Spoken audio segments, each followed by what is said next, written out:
Hi, my name is Bonnie Limke, and I'll be discussing 5 dams in Texas. I tried to focus on the central Texas area, and I also selected one dam in West Texas. The first dam I'd like to discuss is a series of headwater dams in the Clear Creek. This is located in Menard County. It is a series of 4 dams on private property that were constructed from the 1900s to the 1930s. Today, the dams are in very poor condition and are being considered for removal. This initially happened in 1982, however, the property was sold 2 years later. The new owners have been attempting to protect a particular endangered species in their area, however, they have now started working in 2010 with Parks and Wildlife and a variety of other resources to develop a protection plan. This is the cover from the original recovery plan in 1982 and shows that the creek is in the square there where Menard County is located. It runs into the San Saba River and then eventually runs into the Colorado River. This shows the Clear Creek in the center and the San Saba River down below. It shows 4 dams circled in blue. Focusing on the one on the far left, that is the location of the endangered species that we'll be discussing shortly. The upper pond is home to an endangered species known as the Clear Creek gambusia. The habitat used to extend all the way to the San Saba River, roughly 5 kilometers, but it is now limited to that one-third of an acre pond at the Wilkinson Spring headwaters of the Clear Creek. This shows that top pond and the main dam at the pond. It also shows that the dam is being breached for a variety of reasons. The top photo shows the Clear Creek gambusia and a photograph of the small pond and the dam that you can see in the upper right-hand side. You can even slightly see the break in the center of the dam. So there are a variety of other species in addition to the Clear Creek gambusia. One is another species in the gambusia family known as the mosquito fish. This is a well-distributed fish throughout Texas. The round-nosed miner and the green-throat darter also live in the Clear Creek with the gambusia.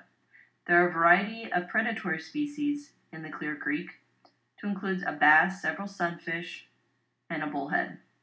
These are not considered a major threat because they are not well distributed in the top pond.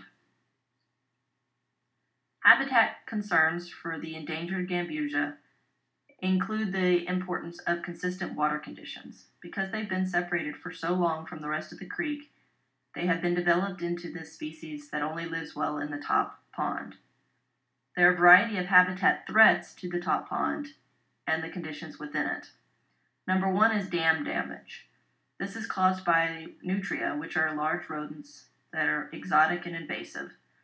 They burrow holes through the dam and undermine the quality of the dam, allowing infiltration between species.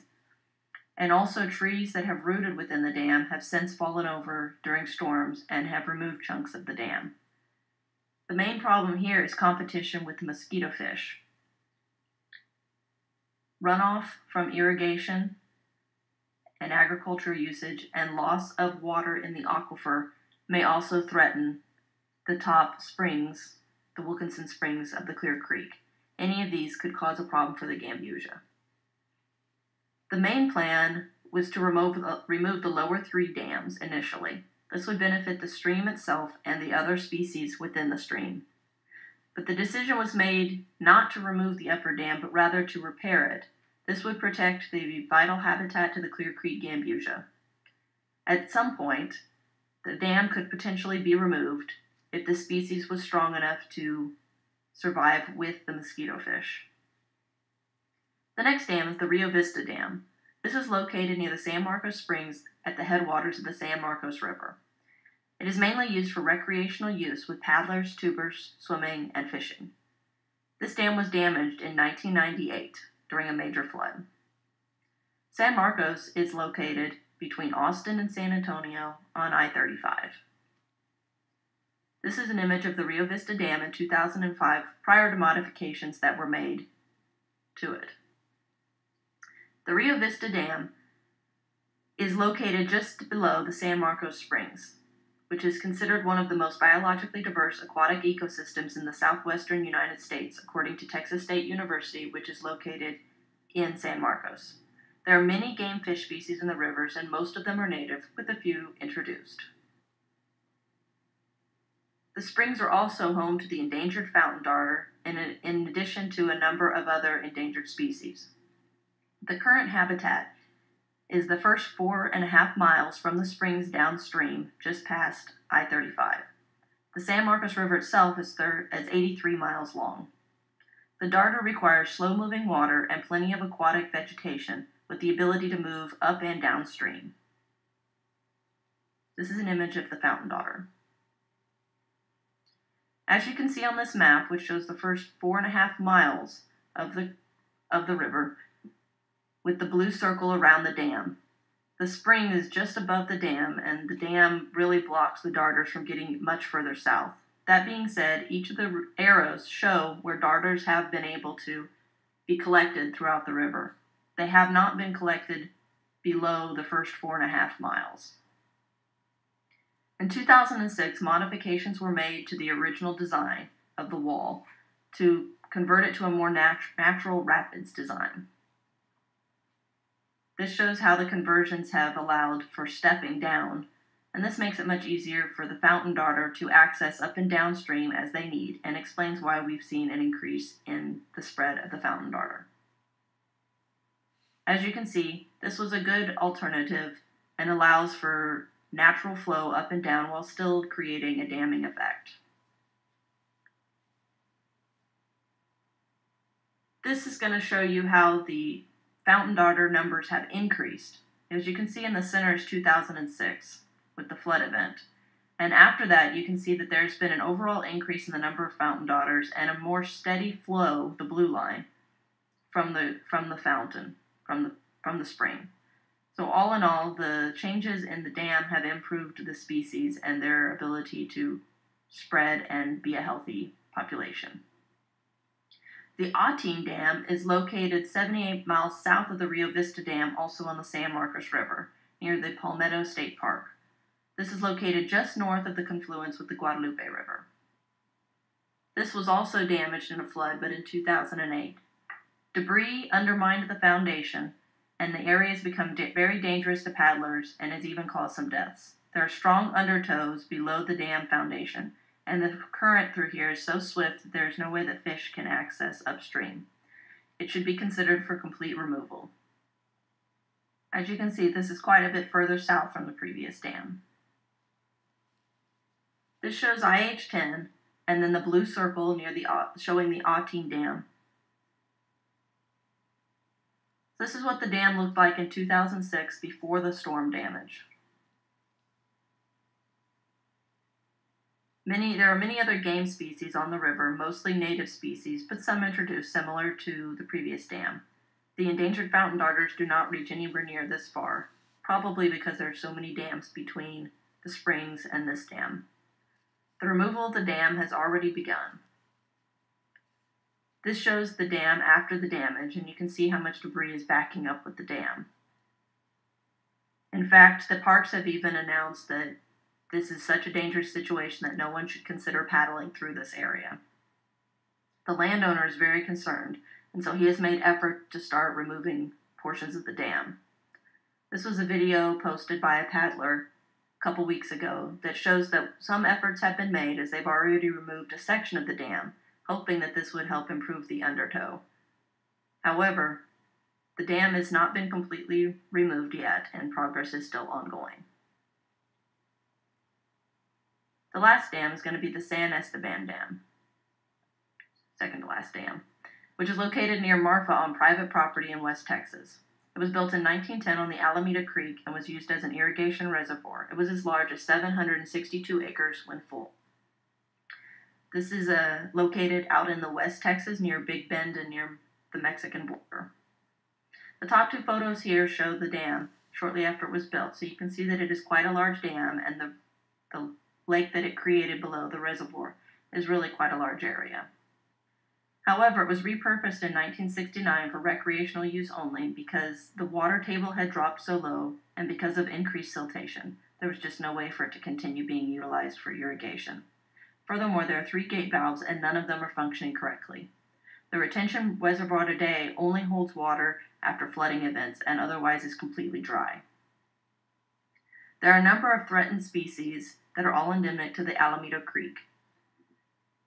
The first one is the conscious pupfish, which ranges all the way up through the Alameda Creek. The next is the Chihuahua shiner, which ranges slightly into the Alameda Creek from the Rio Grande. And the Mexican stone roller ranges from the Rio Grande halfway up the Alameda Creek, which is a total of about 100 miles long. This is the pupfish, the Chihuahua shiner, and the Mexican steamroller. All are considered threatened. The proposed solution would be to remove 2 large sections of the dam because it is too large to completely remove. This will allow unimpeded subsurface water to flow downstream and will benefit aquatic species downstream by increasing flow and refilling the perennial pools where these species and others prefer to live. The solution concerns are mainly involving the owner of the property. Because it's on private property, if the dam was removed, then there would be a very strong chance of flooding his house and the access road when the flood events did occur in the future. This is currently being addressed and in hopes that we can continue to remove this dam as planned. 18 miles south of the dam, there is a preserve called the Alameda Creek Preserve, and this image shows you what the creek looks like below the dam. It is a low flow area, and so that you can see that the dam prohibits any of the subsurface waters from reaching this far. If the dam were opened up, you'd have an increase in perennial pools, and those, like I said, are where the endangered species prefer to live. The final dam is the Llano Dam. It was built in the late 1800s but was not used for power. Today, it creates a small recreational lake area for the city of Llano. The entire Llano River is known for its fly fishing, paddlers, and for waders. It has a unique rock base and is usually shallow with some good water movements and good rapids in certain areas. The Llano Dam is positioned right in the heart of Texas. This is an old postcard from 1915, and you can see that this must have been after a storm event, as there are quite a number of rapids in the far left-hand side of the image. When you compare that to the next image, shown during a normal flow from today, there's quite a lot of water on the previous picture. This is the natural flow of the Llano River. Rock outcroppings, shallow waters, and some good water rapids around the rock faces. Llano Dam is home to the Guadalupe bass. This is the state fish of Texas that is considered vulnerable and a special concern. It prefers the shallow, well-moving waters over rocks and river debris, where it can find refuge. The Llano Dam has also been selected as a 2011 Special Water to Watch. This is an organization that has selected areas around the country where it believes that ecosystems are particularly important to protect. This is the Guadalupe bass. It is unique from other bass because it is endemic to the area and is also a smaller bass. For example, a 10-inch bass is considered a trophy, although sizes up to 15 inches have been caught. Dam removal would be ideal, however, because of the local recreational use caused by the lake, this is unlikely. Instead, a natural bypass is suggested. This would direct fish around the dam and would recreate a natural waterway, reintroducing some of the normal water flow. This is also safer for human recreational activities. Here's an example of a natural dam bypass. You can see the dam on the right-hand side and the natural river that is recreated off to the left-hand side for both human and fish users. And here's a photograph of an example of a natural dam bypass in Finland. You can see that the water moves around rock outcrops in an effort to create a natural flow. This concludes my presentation for 5 dams in Texas. Thank you.